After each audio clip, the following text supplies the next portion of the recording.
மகிமை உண்டாதாக. கர்த்தர் தாமே உங்கள் ஒவ்வொருவரையும் ஆசீர்வதிப்பாராக. தேவ செய்திக்கு கடந்து போகிறதுக்கு முன்பாக நம்முடைய தலைகளை தாழ்த்தி நம்முடைய கண்களை மூடி நம்ம ஜெபிக்க இருக்கிறோம். எத்தனையோ செய்திகளை நாம் கேட்டிருக்கிறோம், எத்தனையோ வார்த்தைகளை நாம் கேட்டிருக்கிறோம், ஆன்லைனில் கேட்டிருக்கிறோம், நேரில் கேட்டிருக்கிறோம். ஆனால் இன்றைக்கு தேவனாகிய கர்த்தர் நம் ஒவ்வொருவரோடு கூட பேச வேண்டும். ஏனென்றால் இன்றைக்கி நம்ம செலக்ட் பண்ண டாபிக், இன்றைக்கி கர்த்தர் நம்மோடு கூட பேச இருக்கிற இந்த வார்த்தையானது மிக முக்கியமான ஒரு வார்த்தை. ரிப்பன்டன்ஸ், மனம் திரும்புதல்.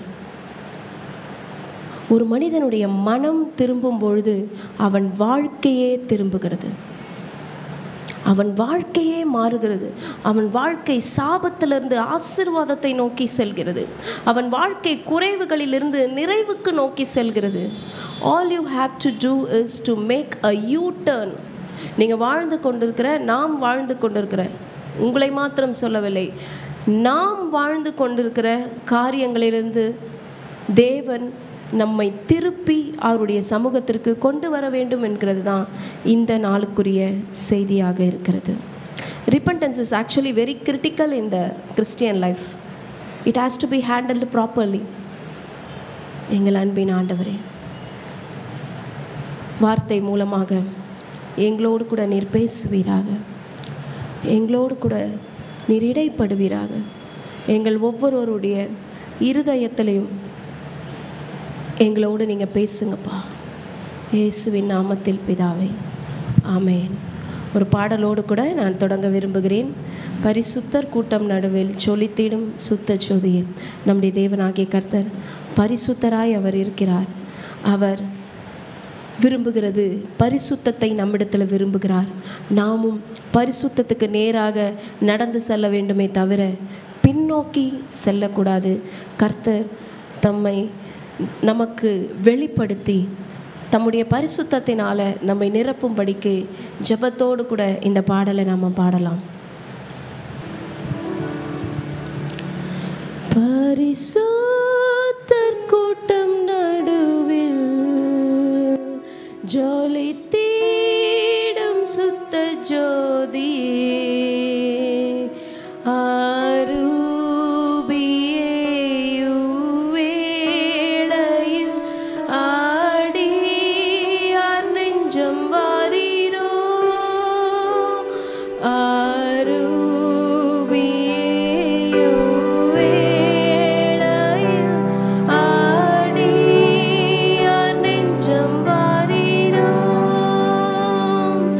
பரிசுத்த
முழுவதும் நாம் ஓடிக்கொண்டே இருந்தோம். கர்த்தருடைய சமூகத்தில் உட்கார்வதற்கு நமக்கு நேரம் கிடைக்கவில்லை. அது உங்களுடைய தவறு அல்ல. ஆனாலும் கர்த்தர் கிருபையாக இந்த நேரத்தை உங்களுக்கு கொடுத்திருக்கிறார். இந்த நேரத்தில் நம்முடைய நினைவுகளை, நம்முடைய சிந்தைகளை எல்லாவற்றையும் கர்த்தர் பக்கமாக திருப்பலாமா? தயவு செய்து உங்கள் மொபைல் ஃபோன்ஸை எடுக்காதீங்க. தயவு செய்து ஃபோன் அட்டன் பண்ணுறதுக்கு வெளியில் போகாதீங்க. தயவு செய்து வேறு எங்கேயும் எழுந்து போகாதீங்க. The most high God is here in our midst. வானத்தை பூமியை உண்டாக்கின பெரிய தேவன் நம்ம மத்தியில் இருக்கிறார். அவரை கனப்படுத்தும் விதமாக எச்சரிப்போடு விழிப்போடு கர்த்தர் நம்மோடு கூட பேசுகிற வார்த்தைகளை, வசனங்களை நாம் கவனிக்க போகிறோம். ஆண்டவரே, இந்த வேளையை உம்முடைய கரங்களில் ஒப்பு கொடுக்குறோம் அப்பா. எங்களோடு கூட நீர் பேசுவீராக. இயேசுவின் ரத்தம் ஜெயம், இயேசுவின் நாமத்தில் பிதாவே, ஆமென். ரிப்பன்டன்ஸ், மனம் திரும்புதல். இதை குறித்து தான் இன்றைக்கு நம்ம செய்தியை கேட்க போகிறோம். This is the message for this hour. அதாவது இந்த மணி நேரத்தின் மிக முக்கியமான செய்தியாக இந்த செய்தி அமைகிறது. இந்த மணி நேரத்தில், கடைசி காலத்தினுடைய கடைசி மணித்துளிகளில் நம்ம வாழ்ந்து கொண்டிருக்கிறோமே, இதற்கு மிகவும் அவசியமான ஒரு செய்தி தான் இந்த ரிப்பன்டன்ஸ். ரிப்பன்டன்ஸ் த வே ஹோம். அதாவது மனம் திரும்புதல் உங்களை ஆண்டவருடைய வீட்டிற்கு நேராக அழைக்கிறது. நீங்கள் மனம் திரும்பும் போது எங்கே திரும்பி வரப்போகிறீங்க? ஆண்டவருடைய வீட்டிற்கு திரும்பி வரப்போகிறீங்க. இப்போ ரிப்பன்டன்ஸ், நம்மளுடைய செய்த தவறுக்கு நம்ம வருந்தும் போது என்னெல்லாம் சொல்லுவோம்? சாரி, என்ன மன்னிச்சிருங்க, நான் தெரியாமல் செஞ்சிட்டேன், இல்லை சில நேரத்தில் நான் வேணும்ட்டு தான் செஞ்சிட்டேன், அந்த நேரத்தில் திமிரில் செஞ்சிட்டேன், என்னுடைய கண்ணு மூடிருச்சு, நானா இந்த பெரிய காரியத்தை செய்தேன், என்னை மன்னிச்சிருங்க அப்படி சொல்லுவோம். இன்னும் ரொம்ப அதிகமாக நம்ம மனம் திரும்பும் போது என்ன பண்ணுவோம்? We bow before the people who we did the fault. நம்ம அப்படியே குனிஞ்சு அவங்கக்கிட்ட என்ன கேட்போம்? சாரி கேட்போம். நம்ம குனிஞ்சு என்ன பண்ணுவோம்? சாரி கேட்போம், என்னை மன்னிச்சிருங்க அப்படின்னு சொல்லிட்டு. நம்ம யார் இடத்துலலாம் சாரி கேட்கணும்? நம்ம தவறு செய்தோம்னா நம்ம யார் இடத்துலலாம் சாரி கேட்கணும் பாருங்கள். முதல்ல ஆண்டவர்கிட்ட கேட்கணும். அடுத்தது யாருக்கு விரோதமாக அந்த காரியத்தை நம்ம செய்தோமோ அவங்கக்கிட்ட நம்ம என்ன செய்யணும்? மன்னிப்பு கேட்கணும். இதோடு முடியறது கிடையாது. நம்ம செய்த காரியத்தினால அவங்க மாத்திரம் இல்லை, இன்னும் பல பேர் பாதிக்கப்படுறாங்களே, அவங்கக்கிட்டலாமும் நம்ம என்ன பண்ணணுமா? மன்னிப்பு கேட்கணும். ஸோ இந்த மன்னிப்பு கேட்கறது, மனம் திரும்புகிறதுன்றது ரொம்ப ஈஸியான ப்ராசஸா இல்லை கஷ்டமான ப்ராசஸா? நீங்களே சொல்லுங்கள். ஈஸியா கஷ்டமா? ஈஸியா கஷ்டமா? கஷ்டம். அதுக்கு உண்மையிலே ஒரு தைரியம் தேவை. சாரி கேட்கறதுக்கு தைரியம் தேவை. தன்னுடைய குற்றத்தை ஏற்றுக்கொண்டு நான் தான் இதை செஞ்சேன், நான் தான் இதை கீழே போட்டு உடச்சிட்டேன், என்னை மன்னிச்சிருங்க அப்படின்னு சொல்கிறதுக்கு ஒரு சின்ன பிள்ளைக்கு என்ன வேணும்? உண்மையிலே தைரியம். நானா? இல்லையே, எனக்கு தெரியல, நான் பார்க்கலையே, அது யாரோ பண்ணியிருப்பாங்க. இல்லை, நமக்கு அந்த தைரியம் இல்லாததுனால தான் நம்ம என்ன சொல்கிறோம்? பின்னிட்டு போகிறோம், நம்ம பொய் சொல்கிறோம். ஆனால் கர்த்தர் இன்றைக்கு நமக்கு நம்முடைய தவறுகளை ஒத்துக்கொண்டு மனம் திரும்ப நமக்கு தைரியத்தை கொடுக்க போகிறார். ஆமென். இப்பொழுதும் என்னுடைய செய்தியின் ஆரம்பமாக சில பொன்மொழிகளை நாம் பார்க்க போகிறோம். அதாவது repentance is the ultimate honesty. அதாவது உண்மை, நேர்மை என்று ஒன்று இருக்கிறதாக வைத்துக்கொள்வோமே, அதனுடைய மிக அளவு மிக மிக முக்கியமான அல்டிமேட், இதுக்கு தவிர வேற இதை விட அதிகமாக உண்மையாக நடந்து கொள்ள முடியாது அப்படின்ற ஒரு லெவல் இருக்குது பார்த்தீங்களா? அதுதான் மனம் திரும்புதல். அப்போ அவ்வளோ உண்மையாக இருக்கும் பொழுது லாஸ்ட்டாக அவங்க என்ன தான் பண்ணுவாங்க? வந்து சாரி கேட்பாங்க. ஏன்னா நம்மளுடைய மனசாட்சி என்ன பண்ணும்? நம்ம இடத்துல பேசிக்கொண்டே இருக்கும், நீ செய்வது தவறு, நீ என்ன பண்ணு, மன்னிப்பு கேளுன்னு சொல்லிட்டு நம்மளை புஷ் பண்ணிகிட்டே இருக்கும். எப்பொழுதுமே நமக்குள்ள ரெண்டு சக்திகள் போராடி கொண்டே இருக்கும். ஒன்று, பரிசுத்த ஆவியானவர் நமக்கு சொல்லிகிட்டே இருப்பார், கண்டித்து உணர்த்திட்டே இருப்பார், இல்லை நீ செய்யறது தவறு, இது பண்ணாத, இது செய்யாத, இதை பேசாத. ஆனால் ஒரு பக்கம் எல்லாரும் பண்ணலையா, நீயும் பண்ணுப்பா அப்படின்னு ஒரு குரல் கேட்டுகிட்டே இருக்கும். நம்ம எந்த குரலை கேட்க போகிறோம்? பரிசுத்த ஆவியானவர் சொல்வதை நாம் கேட்போமானால், நாம் ஒருவேளை சாபத்தின் நடுவில், வறுமையின் நடுவில், தரித்திரத்தின் நடுவில் வாழ்ந்தாலும் பரிசுத்த ஆவியானவரின் குரலை கேட்கும் பொழுது we can make a U-turn and return back to God into blessings. மறுபடியும் திரும்பி பிளெஸ்ஸிங்ஸ்குள்ள, ஆசீர்வாதத்துக்குள்ள நம்மளால என்ன பண்ண முடியும்? பிரவேசிக்க முடியும். அடுத்தது ஒரு கோட் நம்ம பார்க்க போறோம். Repentance means you change your mind so deeply that it changes you. அதாவது மனம் திரும்புதல்ங்கிறது என்ன அப்படின்னா, உங்களுடைய நினைவை ரொம்ப ஆழமாக நீங்கள் டீல் பண்ணுறீங்களா, ரொம்ப ஆழமாக. இப்போ பொய் சொல்லக்கூடாதுன்னு சொல்லிட்டு நமக்கு தெரியும், ஆனால் பொய் சொல்லக்கூடிய ஒரு சூழ்நிலை எல்லா மனுஷருக்கு முன்னாடியும் வருது. எல்லா மனுஷருக்கு முன்னாடியும் எங்கேயாவது போகிறோம், வாங்கப்பா சாப்பிடுங்க, நான் இப்போ தான் சாப்பிட்டு வந்தேன், பொய் சொல்கிறோமா? ஏன்? நம்மளோட டிக்னிட்டியை நம்ம பல நேரத்தில் விட்டு கொடுக்கறதுக்கு நம்ம யோசிக்கிறோம். ஆனால் when we deal our inner being, நமக்கு உள்ளான காரியங்களை நம்ம டீல் பண்ணும்போது, ஆண்டவருடைய சமூகத்தை நம்ம டீல் பண்ணும்பொழுது நம்மையே அது மாற்றி விடுகிறதாக அமைகிறது. ஜென்யூன் ரிப்பெண்டன்ஸ் அப்படிங்கிறது, அதாவது உண்மையான மனம் திரும்புதல்ங்கிறது எது தெரியுமா? நம்முடைய வாழ்க்கையே சேஞ்ச் ஆகிடும். இவங்களா இப்படி மாறிட்டாங்க, இதற்கு முன்னாடி இவங்க இப்படி இல்லையே, இவங்க வேறு மாதிரி தானே பேசுவாங்க, இவங்க வேறு மாதிரி தானே நடந்துக்குவாங்க, இவங்க வேறு மாதிரி தானே இந்த திங்ஸ் எல்லாம் டீல் பண்ணுவாங்க. இல்லை, அவங்க மனம் திரும்பிட்டாங்க, அதனால தான் அவங்க லைஃபே மாறி இருக்கு. கர்த்தருடைய பிள்ளைகளுக்கு ஆண்டவர் அப்படி ஒரு ப்ரிவிலேஜ், அப்படி ஒரு ஸ்லாக்கியத்தை கொடுத்துருக்கிறார். என்ன? நம்ம லைஃபை டோட்டலாக ஆண்டவர் மாற்றிடுவார். நம்ம எத்தனையோ ஊழியக்காரர்களை குறித்து நம்ம சாட்சிகளை கேட்கிறோம். அவர்கள் அந்த இடத்துல பல அநியாயங்களை, அக்கிரமங்களை செய்து கொண்டிருக்கிறவர்களாக முன்னாடி இருந்திருப்பாங்க. ஆனால் கர்த்தரை ஏற்றுக்கொண்ட பிறகு மனம் மாறி கர்த்தருடைய ஊழியக்காரர்களாக அவர்கள் மாறி இருப்பார்கள். என்ன ரீசன்? அவர்களுடைய மனசை என்ன பண்ணிட்டாங்க? கர்த்தர் பக்கமாக திருப்பிட்டாங்க. when you repent before God, your life will change. நீங்கள் மனசு திரும்பினா போதும், உங்கள் வாழ்க்கையே மாறிடும். இன்றைக்கு இதைத்தான் நாம் ஆண்டவருடைய சமூகத்தில் நாம் செய்தியாக கேட்க போகிறோம். ஆனால் இதில் என்ன ஒரு காம்ப்ளிகேஷன்னா, ஓகே நான் திருந்திட்டேன்ப்பா, நான் என் தப்பெல்லாம் விட்டுட்டு நான் திரும்ப போகிறேன், நான் மறுபடியும் திருந்த போகிறேன், நான் ஆண்டவர் பக்கமாக வரப்போது சேலஞ்ச் இருக்குமா இருக்காதா? நிறைய சேலஞ்சஸ் இருக்கும். என்ன இந்த சேலஞ்சு? பல பேர் நம்மளை அக்யூஸ் பண்ணுவாங்க, பல பேர் நம்மளை இழிவாக பேசுவாங்க, பல பேர் நம்ம ஏளனமாக பேசுவாங்க, பல பேர் நம்மளை கண்டம் பண்ணுவாங்க, குற்றம் தீர்ப்பாங்க, குறை தீர்ப்பாங்க. இதற்கு நடுவில் அடுத்தது நம்மளை தனியாக விட்டுருவாங்க.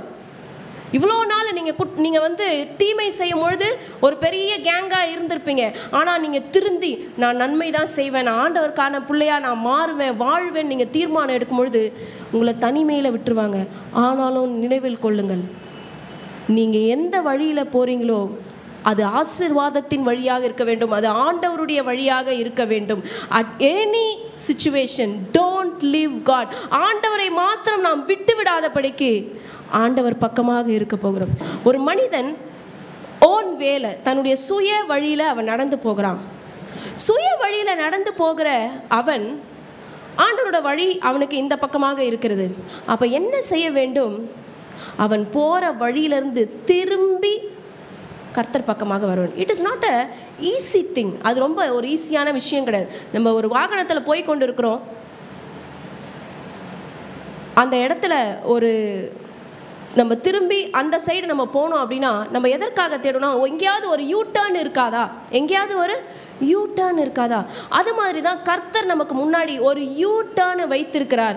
மகனே, இது வரைக்கும் நீ போனல, இது வரைக்கும் உன்னோட சொந்த காரியத்தில் போனல, இன்னைக்கு திரும்பி என்கிட்ட வா, இன்னைக்கு திரும்பி என்கிட்ட வா, இன்னைக்கு உன்னோட மனசை திரும்பி என்கிட்ட கொண்டு வா.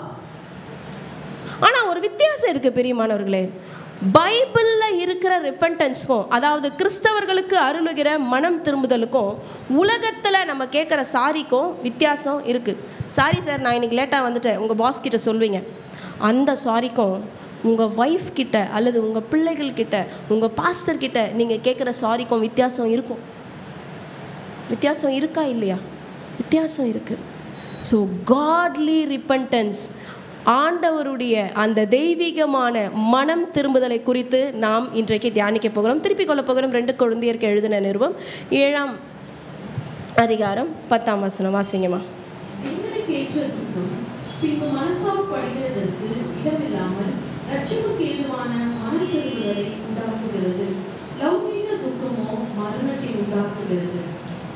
தேவச்சனமே, அனைவருமே இந்த வசனத்தை வாசித்தால் நலமாக இருக்கும் என்று நான் விரும்புகிறேன். எல்லாரும் சேர்ந்து வாசிக்கலாம். 2 கொரிந்தியர் 7:10.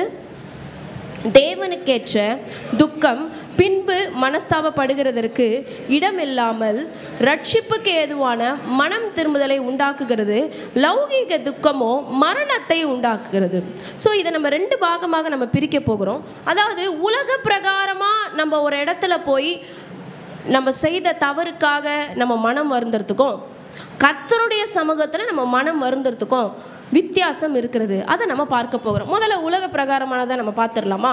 சரி, லௌகீக துக்கம் எதற்கு நம்மை வழி நடத்துகிறது என்றால் மரணத்தை உண்டாக்குகிறது. Worldly repentance gives sorrow and the sorrow lead to death. உலக பிரகாரமாக உலகத்தில் நம்ம சாதாரணமாக அப்படி மேலோட்டமாக நம்ம ஒரு மன்னிப்பு கேட்கும் பொழுது அது நமக்கு என்ன பண்ணுதுன்னா அதிகமான துக்கத்தை, சில நேரத்தில் நம்மளால் மனசில் துக்கத்தை, பாரத்தை தாங்கவே முடியாது. அந்த பாரம் தாங்க முடியாமல், அந்த துக்கம் தாங்க முடியாமல் தான் பல பேர் தங்களுடைய உயிரை மாய்த்து கொள்ளுகிறார்கள். ஆனால் அதுவே நம்ம கர்த்தருடைய சமூகத்தில் அமர்ந்து 2 கையும் தூக்கி, ஆண்டவரே நான் தெரிஞ்சுதான்ப்பா இந்த மிஸ்டேக் பண்ணிட்டேன், நான் தெரிஞ்சுதான்ப்பா பண்ணிட்டேன், நீங்கள் எவ்வளோ வார்னிங்ஸ் கொடுத்தீங்கப்பா, நான் தெரிஞ்சுதான் பண்ணிட்டேன், என்னை மன்னிச்சிருங்கப்பா நீங்கள் கேட்கும் பொழுது தேவனுக்கு ஏற்ற துக்கம் பாருங்க, பின்னாடி மனஸ்தாபப்படுகிறதற்கு இடமே இருக்காது. நீங்கள் பின்னாடி அதை பற்றி வருந்தவே மாட்டீங்க. ஏன் தெரியுமா? நீங்கள் சாரி கேட்கும் பொழுதே ஆண்டவர் உங்களை மன்னிச்சு உங்களை ரட்சித்து உங்களை காப்பாற்றி விடுவார். அதுக்கப்புறம் நீங்கள் அதை பற்றி திங்க் பண்ணவே மாட்டீங்க. பல நேரத்தில் பல பாவங்களை கிறிஸ்தவர்கள் செய்திருக்கிறார்கள், கர்த்தருக்கு விரோதமான பாவங்களை செய்திருக்கிறார்கள். ஆனால் இன்றைக்கி அவங்க எப்படி இவ்வளோ ஹாப்பியாக வாழுறாங்க, அவங்க எப்படி ஒரு பாஸ்டராக இருக்காங்க, அவங்க எப்படி அப்படி நம்ம யோசித்தோமானால் அவர்கள் செய்ததெல்லாம் கர்த்தருக்கு முன்பாக அவர்கள் அறிக்கையிட்டு பின்னாடி அவங்க மனஸ்தாபப்படாமல் ஆண்டவருடைய ரட்சிப்பை பெற்றுக்கொண்டார்கள். அப்போ நம்ம மனம் திரும்பும் பொழுது ஆண்டவருடைய ரட்சிப்பு நம்ம மேலே வருது. ரட்சிப்பு என்றால் பாதுகாப்பு. ஆண்டவர் நம்ம ரட்சிக்கிறாருன்னு சொல்கிறாங்க. ஆண்டவர் நம்மளை காப்பாற்றுறார். அப்போ பக்கத்தில் சொல்லுங்கள், நீங்கள் மனம் திரும்புனீங்கன்னா ஆண்டவர் உங்களை காப்பாற்றுவார். சொல்லுங்கள், நீங்கள் மனம் திரும்பினீங்கன்னா ஆண்டவர் உங்களை காப்பாற்றுவார். நீங்கள் மனசு திரும்பினீங்கன்னா என்ன பண்ணுவார்? ஆண்டவர் உங்களை காப்பாற்றுவார். Yes, it is very true. Is it easy for Christians to repent? கிறிஸ்தவர்கள் நம்ம இருக்கோம், நமக்கு ஆண்டவருடைய எல்லா வசனங்கள், எல்லா காரியங்கள் நமக்கு தெரியும். எல்லாம் தெரிஞ்ச நமக்கு ரிப்பெண்ட் பண்ணுறது ஈஸியாக கஷ்டமா என்று நம்ம பார்க்கும் பொழுது ரொம்ப கஷ்டம். நம்முடைய மனைவியினிடத்தில் அல்லது நம்முடைய கணவரிடத்தில் போய் நம்மளால் என்ன பண்ண முடியல? நம்முடைய குற்றத்தை அட்மிட் பண்ண முடியல. பிள்ளைங்க இருக்கீங்க, பேரண்ட்ஸ் முன்னாடி போய் சாரி கேட்கறதுக்கு நம்மளுடைய டிக்னிட்டி இடம் கொடுக்க மாட்டேங்குது. அடுத்தது பேரண்ட்ஸ் போய் பிள்ளைங்க கிட்ட சாரி கேட்குற மாதிரி அவங்களோட டிக்னிட்டி இடம் கொடுக்க மாட்டுது. அப்போ இதெல்லாம் என்ன பண்ணுதுன்னா அந்த மனம் திரும்புதலுக்கு நடுவில் ஒரு பெரிய கல்லா, ஒரு பெரிய தடையாக நடுவில் நிற்கிது. இப்போ அந்த மனுஷன் படம் நீங்கள் பார்த்தீங்க, அவன் நடந்து போயிட்டே இருக்கான். அவன் ஒரு யூட்டர்ன் போட்டு திரும்பி வந்தால் தான் ஆண்டவர் இடத்துல போக முடியுமே தவிர அவன் நேராக அவனுடைய வழியில் போயிட்டே இருந்தானா அது எந்த இடத்துல போய் முடியும்னே அவனுக்கு தெரியாது. இன்றைக்கு ஆண்டவர் நம் ஒவ்வொருவரையும் ஒரு யூ டர்ன் போட்டு திரும்பி அவருடைய வீட்டிற்கு வர சொல்கிறார். அவருடைய வீட்டிற்கு வர சொல்கிறார். நம் அனைவருக்கும் தெரிந்த ஒரு சுவிசேஷம் தான் திருப்பிக் கொள்ள போகிறோம். லூக்கா எழுதின சுவிசேஷ புஸ்தகம் 15ஆம் அதிகாரம். இந்த வசனங்களில் நம்ம 11ஆம் வசனத்தில் இருந்து 24ஆம் வசனம் வரைக்கும் நம்ம படிக்க போகிறோம். இது நம்ம எல்லாருக்கும் தெரிஞ்சது தான், நம்முடைய சண்டே ஸ்கூலில் நம்ம படித்தது தான். இந்த இந்த இந்த உவமையை குறித்து நாம் பல முறை தியானித்திருக்கிறோம். ஆனாலும் தேவனாகிய கர்த்தர் இன்றைக்கு இந்த உவமை மூலமாக நம்மோடு கூட இடைப்பட போகிறார். லூக்கா 15 வசனங்கள் 11ஆம் வசனத்தில் இருந்து 24 வரைக்கும். பின்னும் அவர் சொன்னது, ஒரு மனுஷனுக்கு 2 குமாரர் இருந்தார்கள். அவர்களில் இளையவன் தகப்பனை நோக்கி, தகப்பனே, ஆஸ்தியில் எனக்கு வரும் பங்கை எனக்கு தர வேண்டும் என்றான். அந்தபடி அவன் அவர்களுக்கு தன் ஆஸ்தியை பங்கிட்டு கொடுத்தான். சில நாளைக்கு பின்பு இளைய மகன் எல்லாவற்றையும் சேர்த்து கொண்டு தூர தேசத்துக்கு புறப்பட்டு போய் அங்கே துன்மார்க்கமாய் ஜீவனம் பண்ணி தன் ஆஸ்தியை அழித்து போட்டான். எல்லாவற்றையும் அவன் செலவழித்த பின்பு அந்த தேசத்திலே கொடிய பஞ்சம் உண்டாயிற்று. அப்பொழுது அவன் குறைவுபட தொடங்கி அந்த தேசத்து குடிகளில் ஒருவனிடத்தில் போய் ஒட்டிக்கொண்டான். அந்த குடியானவன் அவனை தன் வயல்களில் பன்றிகளை மேய்க்கும்படி அனுப்பினான். அப்பொழுது பன்றிகள் தின்கிற தவிட்டினாலே தன் வயிற்றை நிரப்ப ஆசையாயிருந்தான். ஒருவனும் அதை அவனுக்கு கொடுக்கவில்லை. அவனுக்கு புத்தி தெளிந்த போது அவன், என் தகப்பனுடைய கூலிக்காரர் எத்தனையோ பேருக்கு பூர்த்தியான சாப்பாடு இருக்கிறது, நானோ பசியினால் சாகிறேன். நான் எழுந்து என் தகப்பனிடத்திற்கு போய், தகப்பனே, பரத்திற்கு விரோதமாகும் உமக்கு முன்பாகவும் பாவம் செய்தேன். இனிமேல் உம்முடைய குமாரன் என்று சொல்லப்படுவதற்கு நான் பாத்திரன் அல்ல. உம்முடைய கூலிக்காரரில் ஒருவனாக என்னை வைத்துக் கொள்ளும் என்பேன் என்று சொல்லி எழுந்து புறப்பட்டு தன் தகப்பனிடத்தில் வந்தான். அவன் தூரத்தில் வரும்பொழுது அவனுடைய தகப்பன் அவனை கண்டு மனதுருகி ஓடி அவன் கழுத்தை கட்டிக்கொண்டு அவனை முத்தம் செய்தான். குமாரன் தகப்பனை நோக்கி, தகப்பனே, பரத்துக்கு விரோதமாகும் உமக்கு முன்பாகவும் பாவம் செய்தேன். இனிமேல் உம்முடைய குமாரன் என்று சொல்லப்படுவதற்கு நான் பாத்திரர் அல்ல என்று சொன்னான். அப்பொழுது தகப்பன் தன் ஊழியக்காரரை நோக்கி, நீங்கள் உயர்ந்த வஸ்திரத்தை கொண்டு வந்து இவனுக்கு உடுத்தி இவன் கைக்கு மோதிரத்தையும் கால்களுக்கு பாதரட்சியும் போடுங்கள். கொழுத்த கன்றை கொண்டு வந்து அடியுங்கள். நாம் புசித்து சந்தோஷமாயிருப்போம். என் குமாரனாகிய இவன் மரித்தான், திரும்பவும் உயிர்த்தான், காணாமற் போனான், திரும்பவும் காணப்பட்டான் என்றான். அப்படியே அவர்கள் சந்தோஷப்பட தொடங்கினார்கள். ஹல்லேலூயா. கர்த்தருடைய நாமத்திற்கு மகிமை உண்டாவதாக. இந்த இடங்கள், இந்த ஊமையில் என்ன நடக்கிறது என்று நமக்கு தெரியும். இப்போ யார் ஆஸ்தியில பங்கு கேட்கறது? முதலாவதாக நம்ம படிச்சோமே, சொல்லுங்க. இளைய குமாரன் ஆஸ்தியில என்ன கேட்கிறான்? பங்கு கேட்கிறான். he is asking for his inheritance. சரி, இந்த பங்கை கேட்கிற இவன் அந்த ஆஸ்தியை சம்பாதித்தானா? நேற்றுக்கு ஈவினிங் சர்வீஸில் வந்திருக்கிறவங்களுக்கு தெரிஞ்சிருக்கும். பாஸ்டர் சொன்னாங்க, சம்பாதிக்க முடிஞ்சவங்க தான் என்ன பண்ணுமா, செலவழிக்கணும். இன்னொருத்தரோட பணத்தை வச்சு என்ன பண்ணாதீங்க, கால்குலேஷன் போடாதீங்க. நீங்கள் சம்பாதிக்கிறீங்களா, நீங்கள் சம்பாதிக்கிற பணத்தில் என்ன செய்யுங்க, செலவு செய்யுங்க என்று சொல்கிறார். இந்த இடத்துல இந்த இளையகுமாரன் என்ன சொல்கிறான்? தகப்பனே, ஆஸ்தியில் எனக்கு வரும் பங்கை எனக்கு தர வேண்டும். அது அந்த தகப்பனுடைய சொத்தா அல்லது மூதாதையரோட சொத்தான்னு தெரியல, ஆனால் அவனுக்குரிய பங்கை தர வேண்டும் என்று அவன் டிமாண்ட் பண்ணுறான். ஆனாலும் தகப்பன் இந்த இடத்துல என்ன செய்கிறார் என்று பார்க்கும்பொழுது, இந்த இடத்துல உங்களுக்கு முன்னாடி ஒரு கொஸ்டின். இவர் பங்கு பிரித்து கொடுக்குறார்ல, பெரியவனுக்கு கொடுக்குறாரா, இளையவனுக்கு கொடுக்குறாரா, ரெண்டு பேருக்கும் கொடுக்குறாரா? சொல்லுங்க, கொஞ்சம் செக் பண்ணிட்டு சொல்லுங்க, கொஞ்சம் செக் பண்ணுங்க.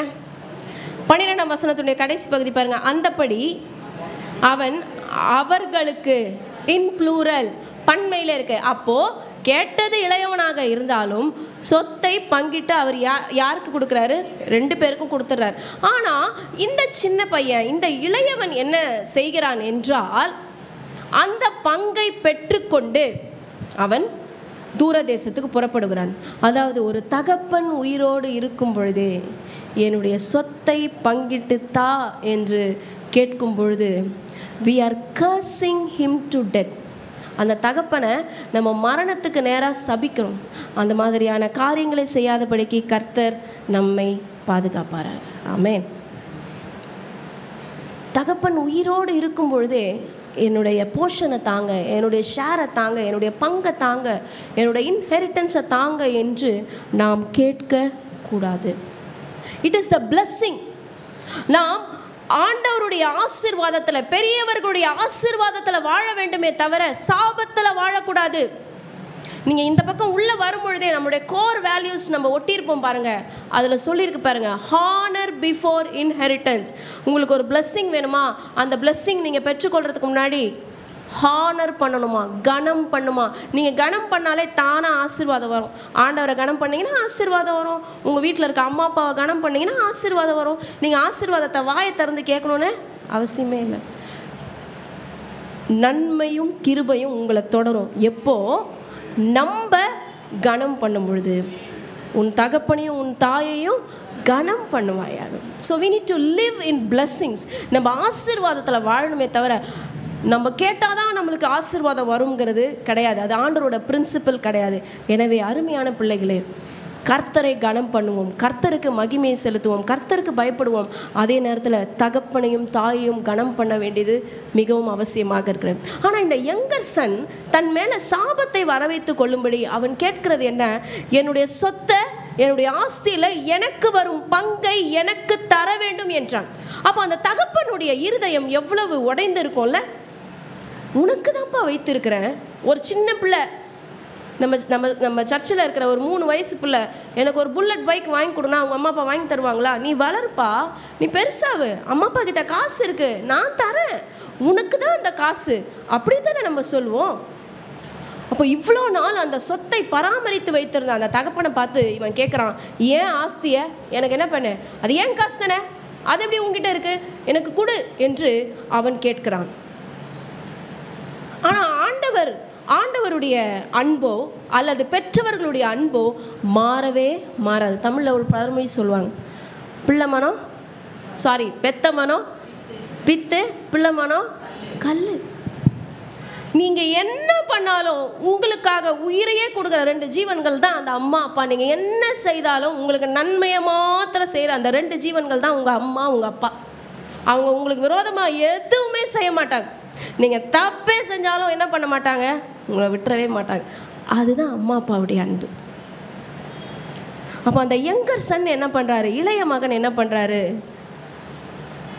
ஓகே என் ஆஸ்தியெல்லாம் எடுத்துக்கிட்டு நான் போகிறேன், என் ஆஸ்தியெல்லாம் எடுத்துக்கிட்டு நான் போகிறேன். ஆனால் அவன் போன இடத்துல எல்லாவற்றையும் என்ன பண்ணான், அதை பெருக்கினானா இல்லை வாரி இறைத்து ஒன்றுமே இல்லாமல் போயிட்டானா? வாரி இறைத்தான், எல்லாத்தையும் வாரி இறைத்து he wasted the money. ஆனால் இந்த இடத்துல நம்ம சீர்தூக்கி பார்க்க வேண்டிய ஒரு விஷயம், அவங்க அப்பாவோட அன்பு மாறுச்சா மாறலையா? அவங்க அப்பாவோட அன்பு மாறலை. அவங்க அப்பாவோட அன்பு அப்படியே தான் இருந்தது. அவன் இளைய மகனுக்காக அவர் பாராட்டின அந்த அன்பு மாறவே இல்லை. அடுத்தது இந்த வசனத்தில் நம்ம அப்படியே மேற்கொண்டு நம்ம அப்படியே கீழே வரும்பொழுது ஒரு வசனத்தை நம்ம பார்க்க போகிறோம். அவங்க அப்பா கிட்ட அவன் சொல்கிறான் 19வது வசனத்தில், இனிமேல் உம்முடைய குமாரன் என்று சொல்லப்படுவதற்கு நான் பாத்திரம் அல்ல, உம்முடைய கூலிக்காரரில் ஒருவனாக வைத்து கொள்ளும் என்பேன் என்று சொல்லி அவனோட மைண்டை மாற்றிக்கிட்டு அவன் அவங்க அப்பா கிட்ட போகிறான். ஆனால் அவங்க அப்பா என்ன பண்ணுறாரு, என்னை வேலைக்காரனாவது வச்சுக்கோப்பா அப்படின்னு சொல்லி அந்த மைண்ட் செட்டில் தான் அந்த பையன் அங்கே போகிறான்.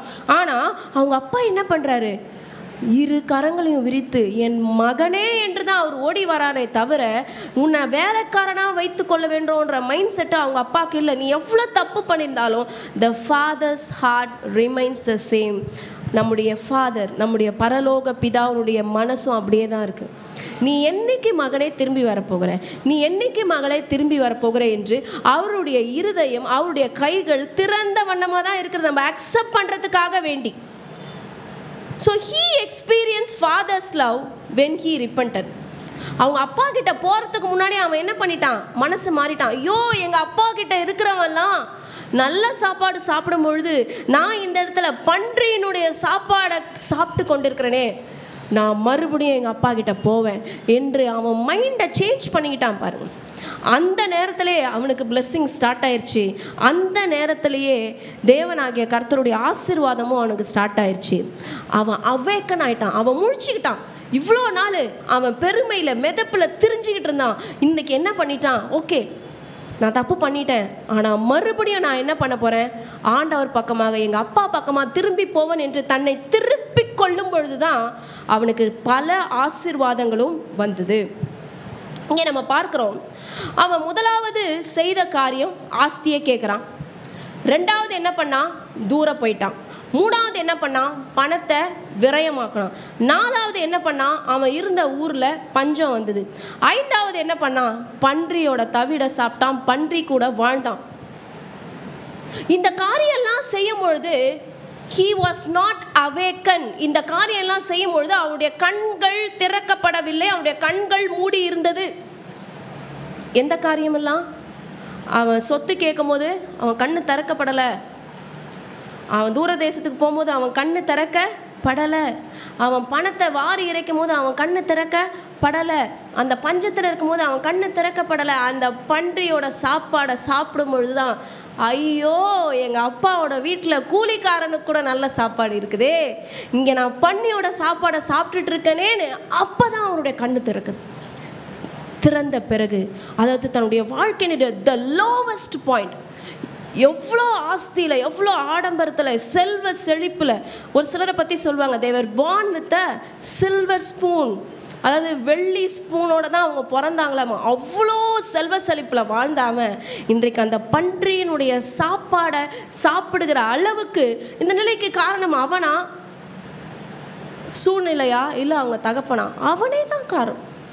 ஆனால் அந்த லோயஸ்ட் பாயிண்ட்லேயும் அவன் செய்த மிக நல்ல ஒரு விஷயம், ஓகே நான் எழுந்து மறுபடியும் எங்கள் அப்பா கிட்ட போயிடுறேன், அதுதான் எனக்கு ஒரே வழி, வேற ஆப்ஷனே இல்லை. தன் உயிரை மாய்த்து கொள்ளவில்லை, தன் உயிரை மாய்த்துக்கொள்ள. ஐயோ இவ்வளோ பெரிய மோசமான ஒரு கஷ்டம் என்னுடைய வாழ்க்கையில் வந்துச்சு, இந்த வாழ்க்கையே எனக்கு தேவையில்லை. அதுதான் லௌகீக துக்கம். நம்ம படித்தோம் அல்லவா 2 கொரிந்தியர் 7:10.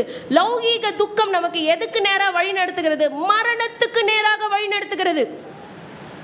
பண்ணி சாப்பிட்ற சாப்பாடை நம்ம சாப்பிட்றோமே, இதெல்லாம் ஒரு வாழ்க்கையா என்று அவன் தன் வாழ்க்கையை முடித்து கொள்ளவில்லை. ஆனால் he made a U-turn and said, நான் எங்கள் அப்பா வீட்டுக்கு போவேன், எங்கள் அப்பா வீட்டில் ஒரு வேலைக்காரனாவது இருப்பேனே தவிர நான் இந்த இடத்துல இருக்க மாட்டேன் என்று சொல்லி தன்னுடைய மைண்டையே அவன் சேஞ்ச் பண்ணுறான்.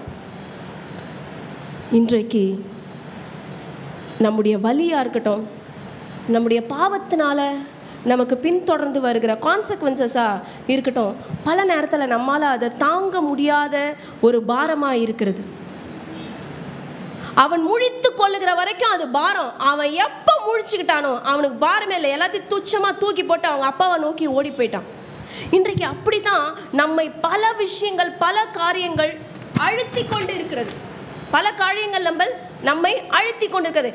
எல்லாவற்றையும் துச்சமாக தூக்கி பார்த்து எந்த காலத்துலேயும் ஏசப்பா விட்டு நான் போக மாட்டேன். குறைவா ஒரு நாளைக்கு 2 வேளை தான் சாப்பிட்டேனா பரவாயில்ல, 2 வேளை சாப்பாடு கொடுத்தார்ல அதுக்கு நன்றி சொல்வோம். புது ட்ரெஸ் இல்லை ஆனால் ஒரு நல்ல ட்ரெஸ் கொடுத்துருக்காரு, அதுக்கு நன்றி சொல்வோம். He made a change in his mind.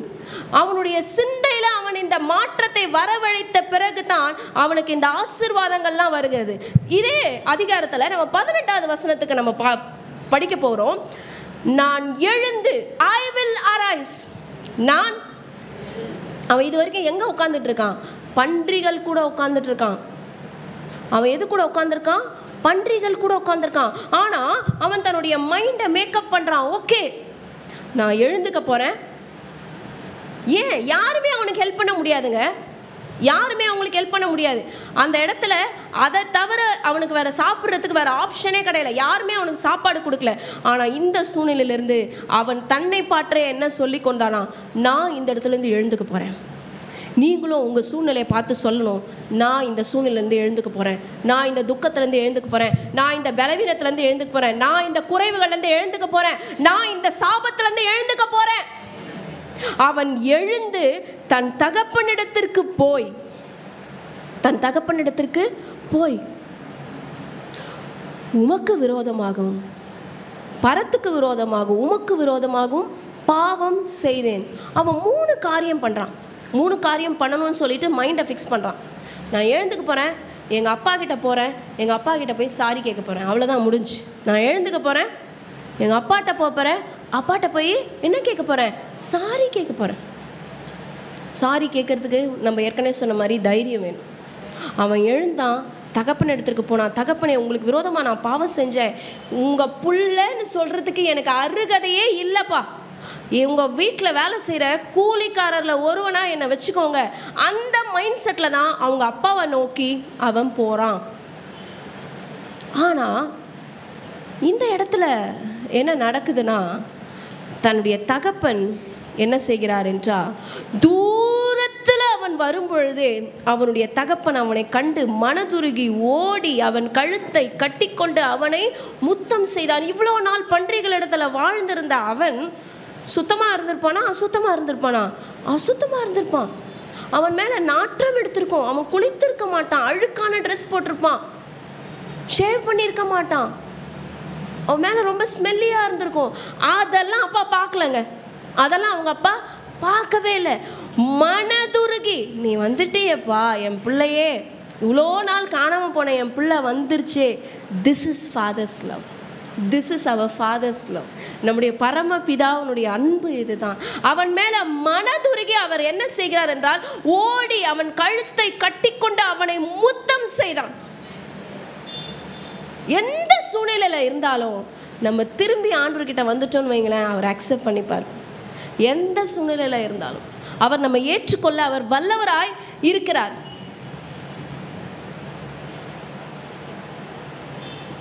நான் எழுந்து என் காரியத்தை மாற்றிக்கொள்ள போகிறேன்னு அவன் யோசிக்கிறான். இந்த இடத்துல என்ன நடக்குதுன்னா, தகப்பன் தன் மேலே வைத்த நம்பிக்கையை அவன் இழந்துட்டான்.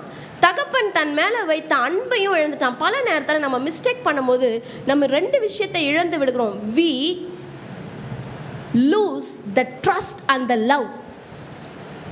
நம்ம ஒருத்தருக்கு விரோதமாக ஒரு காரியத்தை செஞ்சுட்டும் போது ஃபஸ்ட்டு எதை இழக்கிறோம்? நம்பிக்கையே போயிடுச்சு நம்ம மேலே. அவ்வளோதான்ப்பா, அவங்க இப்படி தான்ப்பா அவங்க அப்படின்னு சொல்லி என்ன பண்ணிடுறாங்க, மைண்டை ஃபிக்ஸ் பண்ண. அது மேலே லவ்வும் போயிடுது, ட்ரஸ்ட்டும் போயிடுது, லவ்வும் போயிடுது. ஆனால் I will earn back the trust and love. ஏன் தகப்பன் ஏன் மேலே வச்ச நம்பிக்கையும், ஏன் தகப்பன் ஏன் மேலே வச்ச அன்பையும் நான் மறுபடியும் பெற்றுக்கொள்வேன் என்று அவன் இருக்கிற நிலையிலேருந்து அவன் எழும்பி திரும்பி போகிறான். ஆக்ஷன் யார் எடுக்கிறாரு? அவன் எடுக்கிறானா அவங்க தகப்பன் எடுக்கிறாருனா? First action was taken by the prodigal son. இந்த மனம் திரும்பிய இந்த மைந்தன் என்று சொல்கிறோமே, இளையகுமாரன் சொல்கிறோமே, அவன் தான் முதல்ல ஆக்ஷன் எடுக்கிறான். ஓகே, நான் எழுந்துக்கிறேன், நான் போவேன். அவன் வேணும்னா அந்த பன்றியோட தவிட்டிலே உழன்று கொண்டு இருக்கலாம், அதையே சாப்பிட்டுட்டு இருக்கலாம், அதையே சகித்து கொண்டு இருக்கலாம், அதையே என்ன பண்ணிட்டு இருக்கலாம், பரவாயில்ல என் தலையெழுத்து என்ன பண்ணுறது, அதே சாப்பிட்லாம், ஏதோ ஒன்று கிடைக்குதுல்ல. இல்லை, அவன் மைண்டை மாற்றுறான். நான் ஏன் சாப்பிடணும்?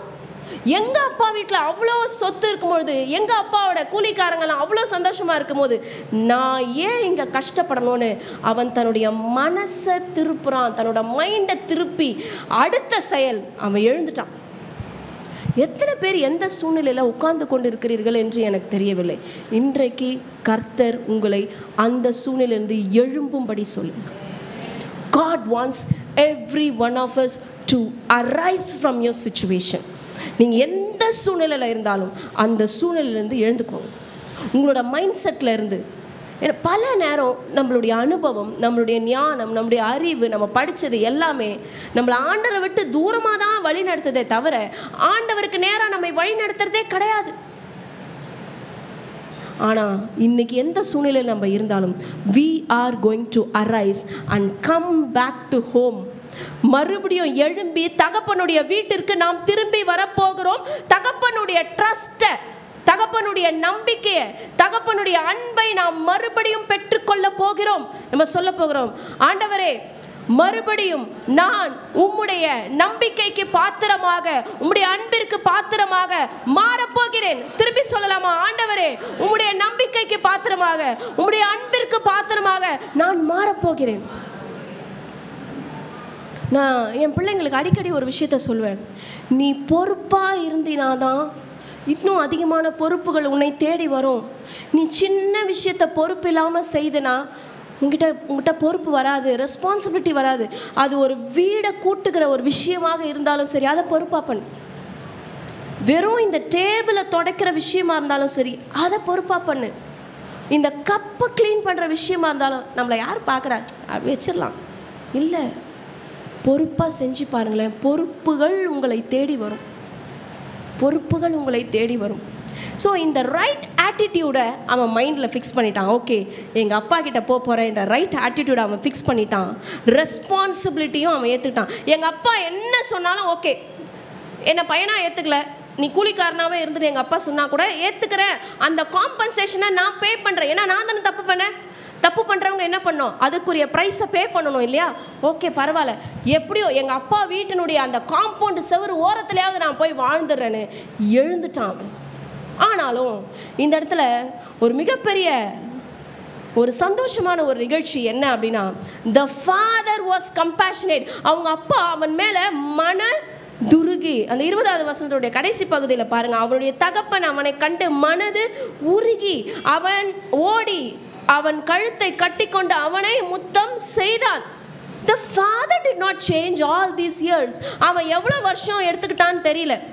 அவன் எப்போ பணத்தை பிரிச்சுட்டு போனான்னு தெரில. அவன் எவ்வளோ நாள் அந்த தூர தேசத்தில் வாழ்ந்தான்னு தெரில. அவன் எப்படி போனான்னு தெரில. அவன் எப்படி திரும்பி வந்தான்னு தெரில. போகும்போது அவன்கிட்ட காசு இருந்திருக்கும், அவன் ஆடம்பரமாக செலவு பண்ணி போயிருப்பான். ஆனால் திரும்பி வரும்போது எத்தனை மாதங்கள் ஆச்சுன்னு தெரியல. நம்ம இப்போ நினைக்கிற மாதிரி டிரான்ஸ்போர்ட்ஸ் அப்போ இருந்திருக்காது. நம்ம இங்கேருந்து டெல்லிக்கு போனோன்னா, நம்ம ட்ரெயினில் போனோன்னா பல நாட்கள் ஆகும். ஆனால் இங்கேருந்து நம்ம டெல்லிக்கு ஃப்ளைட்டில் போனோன்னா 3 மணி நேரத்தில் போயிடலாம். ஆனால் அவன் தூர தேசத்தில் போனவன் எத்தனை நாள் நடந்து வந்தான்னு தெரியலங்க. யோசித்து பார்ப்போமா? பசியில் காது அடைச்சி போய் வழியில் எங்கேயாவது தண்ணி மாத்திரம்தான் கிடச்சிருக்கும். அதை மட்டும் குடிச்சிட்டு எங்கள் அப்பா வீட்டுக்கு போனால் போதும், எங்கள் அப்பா வீட்டுக்கு போனால் போதும், எங்கள் அப்பா வீட்டுக்கு போனால் போதும்னு அவன் மனசு திரும்பி எங்கே ஓடி வரான்? அவங்க அப்பா வீட்டுக்கு ஓடி வரான். அந்த மனசு திருந்திட்டான். பார்த்தீங்களா? அவங்க அப்பாவுக்கும் தெரிஞ்சிச்சு. பரமபிதா சொல்கிறாரு பாருங்க, மனது உருகி அவன் கழுத்தை கட்டி கொண்டு அவனை முத்தம் செய்தான். அவங்க அப்பா அவனை பேசவே விடலை.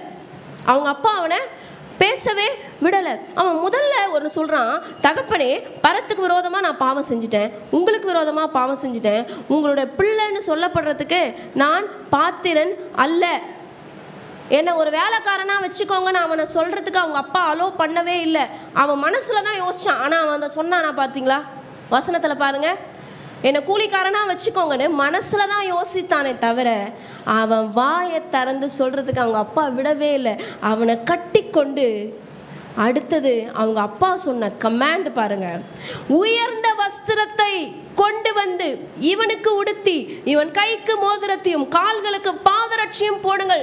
His dad did not allow himself to speak anything. அவனை பேசுறதுக்கே அவர் அலோ பண்ணல. அந்த ரோப்ஸை போட்டாரு, அந்த வஸ்திரத்தை மேலே போட்டாரு. அவன் இதுவரைக்கும் இழந்த அடையாளத்தை அவனுக்கு திரும்பி கொடுத்தாரு. இவன் ஏன் புள்ளப்பா, இவன் யார் புள்ள? ஏன் புள்ள.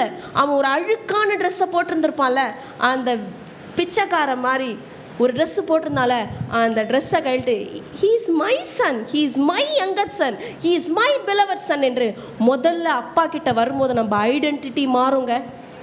நம்ம அடையாளத்தை அவர் மாற்றிடுவார். இதற்கு முன்னாடி நீங்கள் எப்படிப்பட்டவர்களாக இருந்தீர்களோ தெரியல.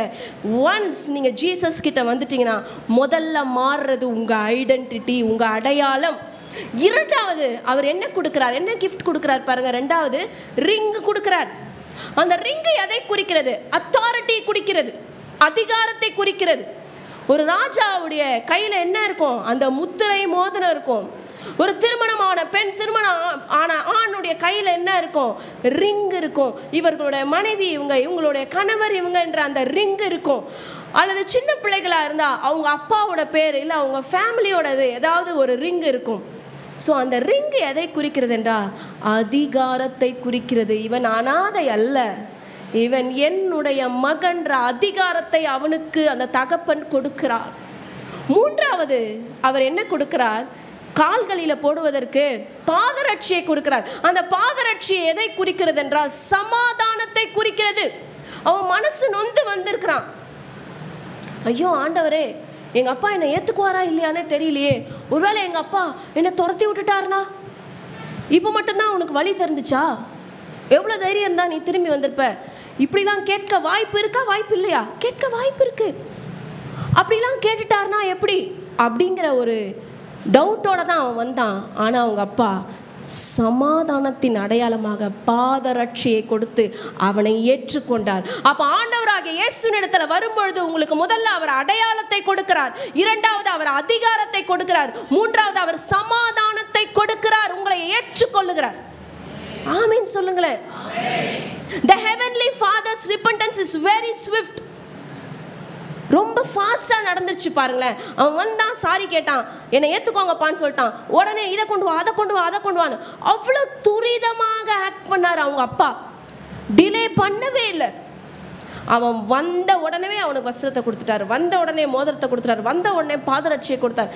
அதே போல தான் நம்ம ஹெவன்லி ஃபாதர் கிட்ட வந்துட்ட உடனே பிளஸ்ஸிங்ஸ் அவர் நமக்கு கொடுப்பார்.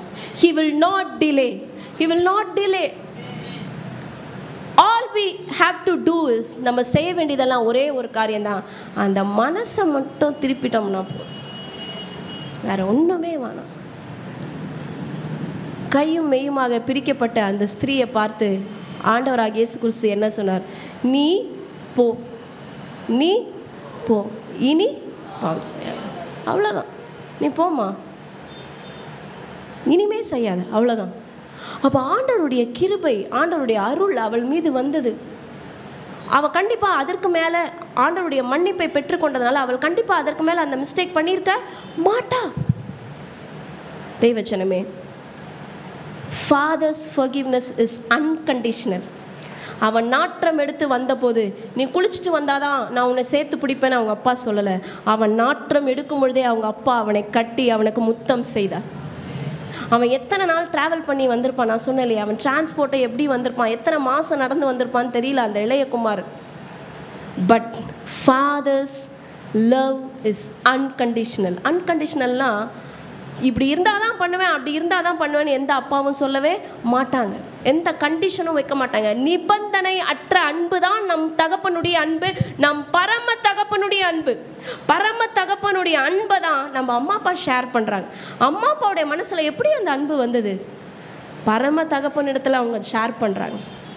அப்போ இந்த ஃபர்கிவ்னஸ், இந்த மன்னிப்பு நிபந்தனையற்றதாக இருக்கிறது. அவன் பெற்றுக்கொண்ட இந்த சமாதானம் நிபந்தனையற்றதாக இருக்கிறது. அதற்கு பிறகு அவங்க என்ன பண்ணுறாங்க பாருங்க, பாதரட்சியை போட்டாங்க, ரோப்ஸை போட்டுட்டாங்க, வஸ்திரத்தை போட்டாங்க, மோதிரத்தை போட்டாங்க. ஃபைனலாக பார்ட்டி. கொழுத்த கன்றை கொண்டு வந்து அடியுங்கள், நாம் புசித்து சந்தோஷமாய் இருப்போம், நாம் புசித்து சந்தோஷமாய் இருப்போம். அடுத்தது நம்ம இன்னொருத்தரை பற்றி பார்க்க போகிறோம், த நெகட்டிவ் சைட். இப்போ நம்ம பார்த்ததெல்லாம் பாசிட்டிவ் சைட் பார்த்துக்கோங்க. சொத்து யாருக்கெல்லாம் பிரித்து கொடுத்தாரு? அவர் தகப்பன் பெரியவனுக்கும் கொடுத்தாரு, சின்னவனுக்கும் கொடுத்தாரு. சின்னவன் தூரமாக போயிட்டான், ஆனால் திரும்பி வந்துட்டான். ஆனால் பெரியவன் அப்பா கூடவே இருக்கிறான், ஆனால் வீட்டுக்குள்ளே வரலை. பார்க்கலாமா? அதை இதே அதிகாரத்தில் 25ஆம் வசனத்தில் இருந்து நம்ம வாசிக்கலாம், நம்ம எல்லாருமே வாசிக்கலாம். அவருடைய மூத்த குமாரன் வயலில் இருந்தான். அவன் திரும்பி வீட்டுக்கு சமீபமாய் வருகிற போது கீத வாத்தியத்தையும் நடன கலைப்பையும் கேட்டு ஊழியக்காரில் ஒருவனை அழைத்து இது என்ன என்று விசாரித்தான். அதற்கு அவன், உம்முடைய சகோதரன் வந்தார், அவர் மறுபடியும் சுகத்துடனே உம்முடைய தகப்பனிடத்தில் வந்து சேர்ந்தபடினாலே அவருக்காக கொழுத்த கன்றை அடிப்பித்தார் என்றான். அப்பொழுது அவன் கோபமடைந்து உள்ளே போக மனதில்லை. உள்ளே போகிறதுக்கு என்ன இல்லை, அவனுக்கு மனசு இல்லைங்க. தப்பு பண்ணவன் வந்துட்டான். தப்பு பண்ணாதவன் அவன் தன் தகப்பனை தவறாக புரிந்து கொண்டதினால உள்ளே செல்ல அவனுக்கு மனதில்லை. தகப்பனோ வெளியில் வரார். தகப்பனோ என்ன பண்ணுறார் பாருங்க, அந்த பையனை தேடியும் வெளியில் வந்தார், இந்த பையனை தேடியும் அவர் தான் வெளியில் வரார். தகப்பனோ வெளியே வந்து அவனை வருந்தி அழைத்தான். அவன் தகப்பனுக்கு பிரதியுத்தரமாக வாசிப்போம், இதோ இத்தனை வருஷ காலமாய் நான் உமக்கு ஊழியம் செய்து ஒரு காலம் உடைய கற்பனை மீறாதிருந்தும் என் சிநேகிதரோட நான் சந்தோஷமாக இருக்கும்படிக்கு நீர் ஒரு காலம் எனக்கு ஒரு ஆட்டுக்குட்டியாவது கொடுக்கவில்லை. வேசிகளிடத்தில் உம்முடைய ஆசையை அழித்து போட்ட உம்முடைய குமாரனாக இவன் வந்தவுடனே கொழுத்த கன்றை இவனுக்காக அடிப்பித்தீரே. அதற்கு தகப்பன், மகனே நீ எப்போதும் என்னோட இருக்கிறாய், எனக்குள்ளதெல்லாம் உன்னுடையதாக இருக்கிறது. எவ்வளோ பிட்டிஃபுல் சிச்சுவேஷன் பாருங்க, எவ்வளோ பரிதாபத்திற்குரிய ஒரு சூழ்நிலை பாருங்க, எவ்வளோ மிஸ் இன்டர்பிரிட்டேஷன் பாருங்க. அவன் எல்லாத்தையுமே என்ன பண்ணிட்டான், தப்பா புரிஞ்சுக்கிட்டாங்க. அவன் மகன் மாதிரியே வாழ, கூலிக்கார மாதிரி வாழ்ந்திருக்கிறான். அவன் சொல்றான் பாருங்க, வாசிங்கம்மா அந்த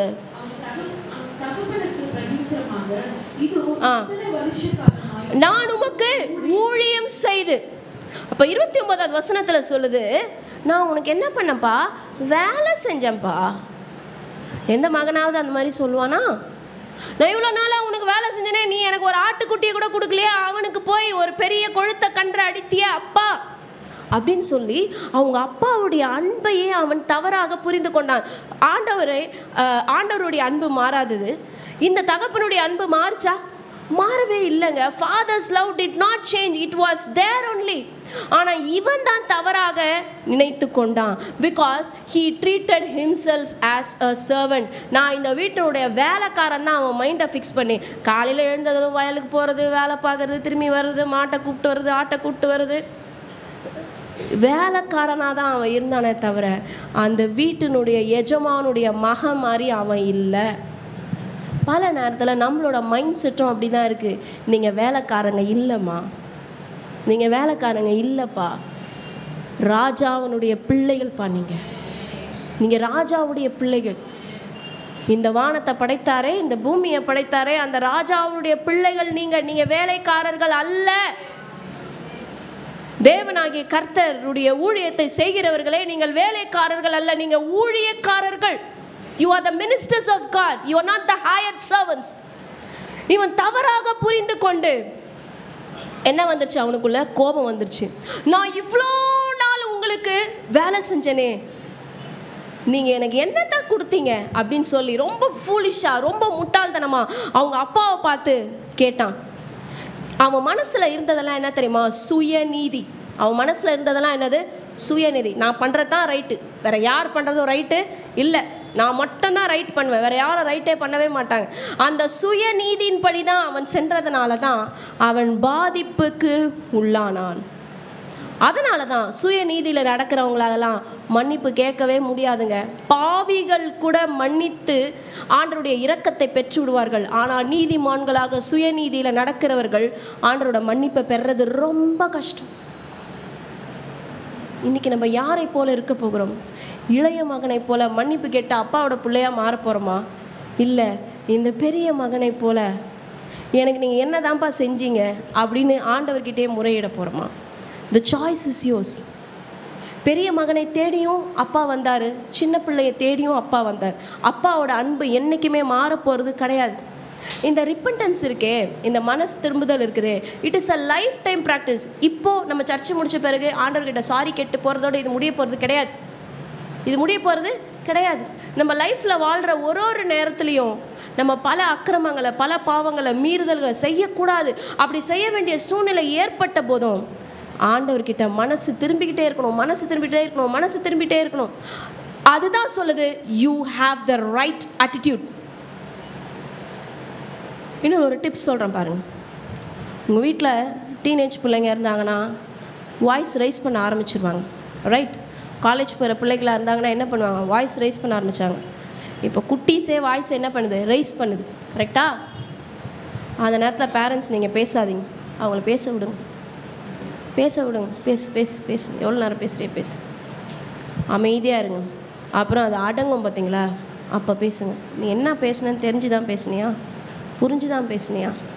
ஒருவேளை கணவனுக்கு மனைக்கு நல்ல ஒரு ஹீட்டான ஆர்கியூமெண்ட் வரும்போது கூட இந்த டூலை தான் நீங்கள் கையில் எடுக்கணும். பேசுங்க, உங்கள் இமோஷன்ஸ் வெளியில் வரட்டும். மனைவி கோவமாக இருக்காங்களா, மனைவி பேச ஆரம்பிக்கிறாங்களா, கணவன்மார்களை அவங்கள பேச விடுங்க, இன்டரப்ட் பண்ணாதீங்க. இன்டரப்ட் பண்ணிங்கன்னா அங்கே பாம் விடியும். அவங்க பேசட்டும். மனைவிமார்களை கணவர்கள் வந்து பேசுகிறாங்கன்னா அவங்கள பேச விடுங்க, எல்லாம் ஃபுல்லாக வெளியில் வந்துட்டோம். அதற்கு பிறகு உங்களோட பாயிண்ட்டை சொல்லுங்கள், அதற்கு பிறகு உங்களோட பாயிண்ட்டை சொல்லுங்கள். அந்த மனம் திரும்புதல் அப்படிங்கிற ஒரு கான்செப்ட் நம்ம வீட்டில் இருக்கிற ஒவ்வொருடைய இருதயங்களில் வந்தால்தான் நாம் கர்த்தருக்கு பிரியமானவர்களாக மாற முடியும். கர்த்தருக்கு பிரியமானவர்களாக நம்ம மாறினாதான் பிளெஸ்ஸிங்ஸ் நமக்கு வரும். முதலாவது தேவனுடைய ராஜ்யத்தையும் அவருடைய நீதியும் தேடுங்கள், அப்பொழுது இவைகளெல்லாம் உங்களுக்கு கூட கொடுக்கப்படும் என்று ஆண்டவர் சொல்லியிருக்கிறார். அதெல்லாம் எப்படி வரும்? அந்த பிளெஸ்ஸிங்ஸ்லாம் எப்படி வரும்? நம்ம மனசு திரும்பணும். அந்த பிக்சர் மறுபடியும் போடுங்க, அந்த யூட்டன் போட்ட பிக்சரு. அந்த பையன் நடந்து போகிறான், என் வழி தான் சரியான வழி, நான் நினைக்கிறது தான் கரெக்டு, எங்கள் அம்மாக்கெலாம் ஒன்றும் தெரில, எங்கள் அப்பாக்கெலாம் ஒன்றும் தெரில, எங்கள் ஒய்ஃப்க்கு ஒன்றும் தெரில, எங்கள் ஹஸ்பண்டுக்கு ஒன்றும் தெரில, நான் பண்ணுறது தான் கரெக்டு. வேண்டாம் மகனே, வேண்டாம். உன் சுய சித்தத்தின் மேல் சாயாதே, உன் வழிகளிலெல்லாம் அவரை நினைத்துக்கொள் என்று வேதாகமம் சொல்லுகிறது. உன் சுய சித்தத்தின் மேலே சாயாத. நாசியில் சுவாசம் இருக்கிறவங்க தான் நம்ம நிலையற்றவர்கள். நம்மளுடைய மூளையை நம்பி, நம்மளோட வழிகளை நம்பி போகலாமா? இல்லை. இன்றைக்கி நம்ம ஒரு யூ டர்ன் எடுத்து ஆண்டவருக்கு பின்னாடி வரப்போகிறோம். நம்ம ஒரு யூ டர்ன் எடுத்து ஆண்டவருக்கு பின்னாடி வரப்போகிறோம். மறுபடி ஆண்டவர்கிட்ட போகிறோம். நம்முடைய இருதயங்களை கர்த்தருக்கு நேராக திருப்போம். இன்னும் சிறிது நேரத்தில் நம்ம திருவிருந்தில் பிரவேசிக்க இருக்கிறோம்.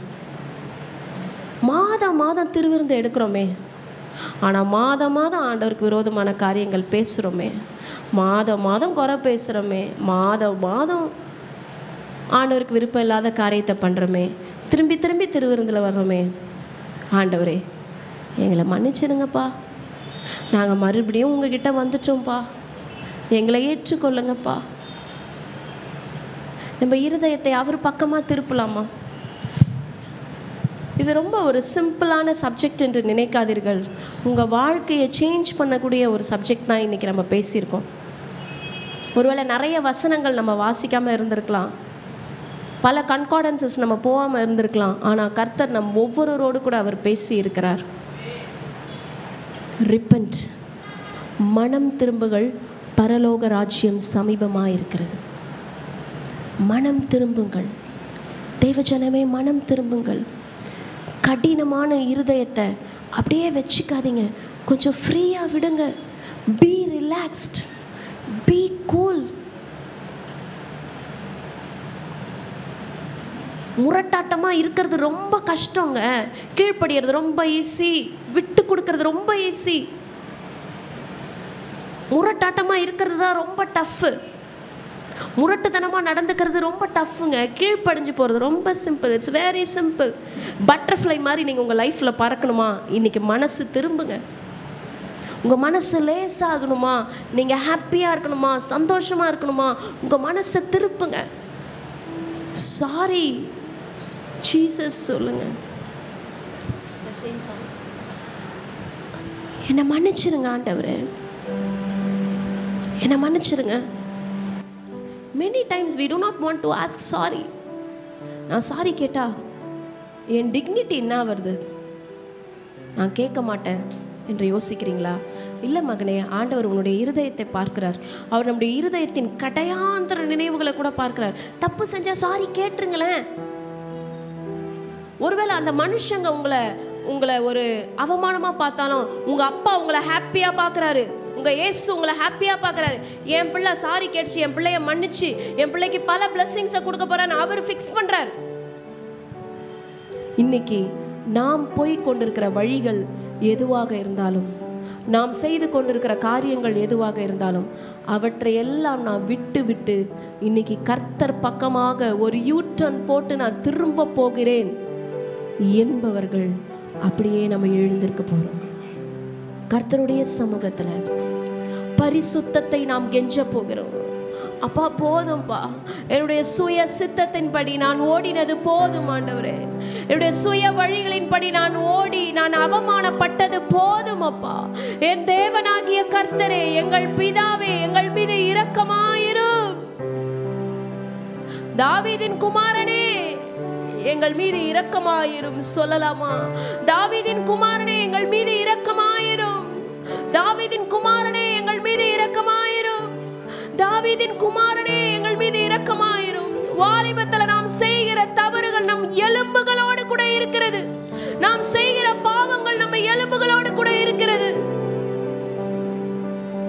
இச்சை எலும்புகளோடு கூட படுத்துக் கொண்டு இருக்கிறது. இன்றைக்கு அவற்றை எல்லாம் விட்டு நான் கர்த்தரிடத்திற்கு திரும்புவேன். I am a holy human being. நம்ம எல்லாருமே ஆவியினால நடத்தப்படுகிறவர்களாக இருக்கிறோம். தேவனுடைய பரிசுத்த ஆவியானவர் நம்ம ஒவ்வொருவரோடு கூட பேசி இருக்கிறார், நம்ம ஒவ்வொருத்தருக்கும் உணர்த்தி இருக்கிறார். கர்த்தருடைய கரங்களை நம்ம ஒப்பு கொடுக்கலாமா? ஓகேப்பா, என் வழியை நான் விட்டுடுறேன்ப்பா, என் பாவத்தை நான் விட்டுடுறேன்ப்பா, என் தீமையான வழியை நான் விட்டுடுறேன், என் பொய்யை நான் விட்டுடுறேன், நான் உங்க பக்கமா திரும்புறேன்ப்பா. சுத்த விரும்பும் சுத்த ஜோதியே, விரும்பா சுத்தம் யாவும் நீக்குமே. சுத்த விரும்பும் சுத்த ஜோதியே, விரும்பா சுத்தம் யாவும் நீக்குமே. சுத்த விரும்பும் சுத்த ஜோதியே,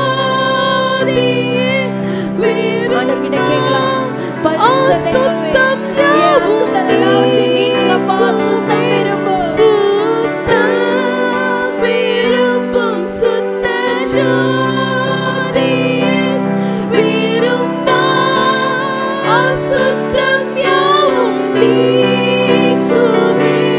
பாவி நீசம் பாவி நானையா, தேவா இரக்கம் செய்ய மாட்டீரோ. பாவி நீச பாவி நானையா, தேவா இரக்கம் செய்ய மாட்டீரோ. பரிசுத்தர் கூட்டம். இன்றைக்கு ஆண்டவர் உங்களை பரிசுத்தப்படுத்த விரும்புகிறார்.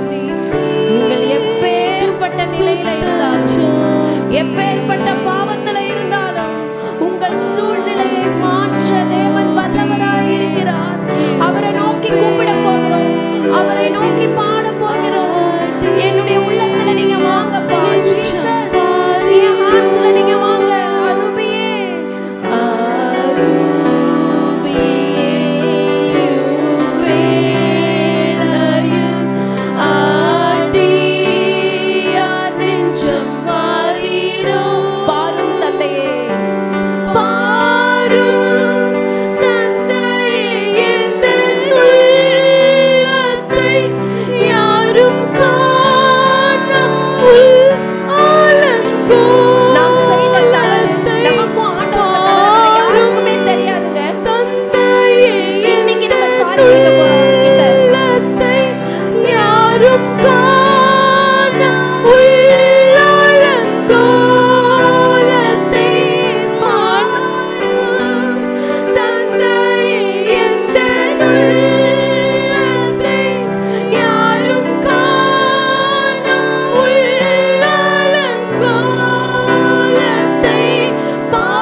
அருமையான தெய்வ பிள்ளையே, இன்னைக்கு நாம் இருவரை குறித்து தியானித்தோம். ஒருத்தன் சொத்தெல்லாம் பிரிச்சுக்கிட்டு தூர தேசத்துக்கு போயிட்டு பாவம் செஞ்சு எல்லாத்தையும் இழந்து பன்றியினுடைய தவிட்டை சாப்பிட்டு கண்கள் திறக்கப்பட்டவனாக தகப்பன் வீட்டிற்கு வருகிறான். மற்றொருவனோ தகப்பனுடையவே இருந்து ஒரு வேலைக்காரனை போல வேலையை செய்து கொண்டே இருந்து தன் இளைய சகோதரனுக்கு தகப்பன் செய்த ஆசீர்வாதத்தை கேள்விப்பட்டு வீட்டிற்குள்ள போக துணியாமல் வேலைக்காரங்கிட்ட போய் கேட்குறான், என்ன எங்கள் வீட்டில் ஒரே சத்தமாக இருக்குது, என்ன ஒரே ஃபங்க்ஷன். ஒரு வேலைக்காரங்கிட்ட கேட்டு தெரிஞ்சுக்கிறான் அவனுடைய வீட்டு காரியங்களை. அவன் வீட்டுக்குள்ள போல. he did not go to his home. நாம் யாரை போல இருக்க போகிறோம்? இளைய குமாரனை போல உங்க வீட்டுக்கு நீங்க திரும்ப போறீங்களா? இல்ல இந்த பெரிய மகனை போல வீட்டை விட்டு வெளியில போறீங்களா? The choice is yours. தேவனாகிய கர்த்தர் மனிதனை படைக்கும் பொழுதே அவர் கம்பல் பண்ணல, சாய்ஸ் கொடுத்தாரு. தீய வழியும் நம்ம செலக்ட் பண்ணிக்கலாம், நல்ல வழியும் நம்ம செலக்ட் பண்ணிக்கலாம். நல்ல வழியை நம்ம செலக்ட் பண்ணோம்னா நமக்கு ஆசீர்வாதம், தீய வழியில் செலக்ட் பண்ணோம்னா நமக்கு சாபம். But the choice is yours. You have all the opportunity. உங்களுக்கு எல்லா வாய்ப்பும் ஆண்டவர் கொடுக்கிறார் நன்மையான வழியை தேர்ந்தெடுக்க. இப்போ ஆண்டவருடைய கரத்தில் உங்களை ஒப்பு கொடுங்களேன். என்னை மாற்றிக்கிறேன்ப்பா. ஆண்டவர் சொல்லுவார், இந்த விஷயத்தில் உன்னை மாற்றிக்குமா, விட்டுருமா, போதும்மா, நீ பாவம் செஞ்சது போதும், போதும்ப்பா, நீ கஷ்டப்பட்டது போதும், நீ இந்த பெரிய மகனை போல வேலைக்கார மாதிரி கஷ்டப்பட்டது போதும், நீ வந்துருப்பா, நீ வீட்டுக்கு வந்துருப்பா, நீ ஏன் பிள்ளைப்பா, நீ இந்த ராஜாவுடைய பிள்ளை என்று ஆண்டவர் உங்கள் ஒவ்வொருவரையும் அழைக்கிறார். ஆண்டவர் உங்கள் ஒவ்வொருவரையும் அழைக்கிறார். The God is calling you, my beloved daughter, my beloved son. God is calling you. Yes, you will receive all the blessings. எல்லா ஆசீர்வாதத்தை நீங்கள் பெற்றுக்கொள்வீர்கள். When you take a U-turn from your life, உங்கள் சுய புத்தியின் மேல் சாயாதபடிக்கு உங்கள் வழிகளில் எல்லாம் ஆண்டவரை நினைத்துக் கொள்ளுங்கள். சுய புத்தி மேல சாயாதீங்க. Don't lean on your own understanding. Just leave everything behind and just return home. Just return home. Return home. அப்பாவை பார்த்து சொல்லுங்க, நான் திரும்பி வந்துட்டேன்ப்பா, என்னை ஏற்றுக்கோங்க. ஏசப்பா பார்த்து சொல்லுங்களேன், ஆண்டவரே நான் வந்துட்டேன்ப்பா, என்னை ஏற்றுக்கோங்கப்பா, நான் திரும்பி வந்துட்டேன்ப்பா, நான் திரும்பி வந்துட்டேன்ப்பா. ரொம்ப பிஸியாக ஓடிக்கொண்டிருக்கிற பிள்ளைங்கள்லாம் ஆண்டவர்கிட்ட சொல்லுங்க, நான் திரும்பி வந்துட்டேன்ப்பா, என்னை ஏற்றுக்கோங்கப்பா, நான் இனிமேல் வந்துட்டே இருப்பேன்ப்பா, நான் உங்களை பற்றி கொள்வேன், நான் உண்மையே சார்ந்து இருப்பேனப்பா. கர்த்தர் தாமே உங்களை ஆசீர்வதிப்பாராங்க. இந்த நேரத்தில் நம்ம ஒரு ப்ரொஃபட்டிக் செயல், ஒரு தீர்க்க தரிசன செயல் செய்ய போகிறோம். என்ன பார்த்து கொண்டிருக்கிறவர்கள் நீங்கள் அப்படியே பின்பக்கமாக திரும்பும்படி கேட்டுக்கொள்கிறேன். அப்படியே பின்பக்கமாக திரும்பிக்கோங்க. Just about turn.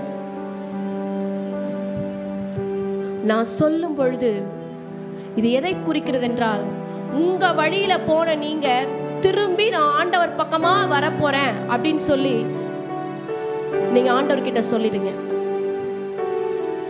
கைகளை பரத்துக்கு நேராக விரிக்கலாம், கைகளை பரத்துக்கு நேராக விரிக்கலாம்.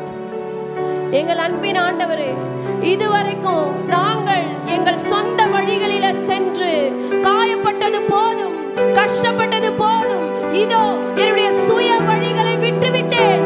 இன்றைக்கு என் தேவனுடைய வீட்டிற்கு திரும்ப போகிறேன். திரும்பலாமா? என் தேவனுடைய வீட்டிற்கு திரும்புகிறேன், என் தேவனுடைய வீட்டிற்கு திரும்புகிறேன், என் தேவனுடைய வீட்டிற்கு திரும்புகிறேன். எஸ், நன்மையும் கிருபையும் உங்களை தொடரட்டும், நன்மையும் கிருபையும் உங்களை தொடரட்டும், நன்மையும் கிருபையும் உங்களை தொடரட்டும் இயேசுவின் நாமத்தினாலே. உமக்கு நன்றி செலுத்துகிறோம், உமக்கு நன்றி செலுத்துகிறோம். எங்கள் ஒவ்வொருவரோடு கூட நீர் பேசினதுக்காக உமக்கு நன்றி. உடைய கரங்களில் இந்த வாரம் முழுவதையும் ஒப்புக் கொடுக்கிறோம், இந்த மாதம் முழுவதையும் ஒப்புக் கொடுக்கிறோம். இயேசுவின் ரத்தம் ஜெயம், இயேசுவின் நாமத்தில் பிதாவே, ஆமென். May the good God bless you. கடைசி ஆசீர்வாதத்துக்கு நேராக கைகளை விரித்துக் கொள்ளும். ஈவரக்கா அடோனாய் வயீஷ்மரக்கா யா ஏ அடோனாய் பனவ் அல்லக்கா விஹுனக்கா ஈஷா அடோனாய் பனவ் அல்லக்கா வயசம் லக்கா ஷாலோம் வயசம் லக்கா ஷாலோம். கர்த்தர் உன்னை ஆசீர்வதித்து காக்க கடவர். கர்த்தர் தன் முகத்தின் மேல் பிரகாசிக்க பண்ணி உன்மேல் கிருபையா இருக்க கடவர். கர்த்தர் தன் முகத்தின் மேல் பிரசன்னமாக்கி உனக்கு சமாதானம் கட்டளையிட கடவர். ஹல்லேலூயா, ஹல்லேலூயா.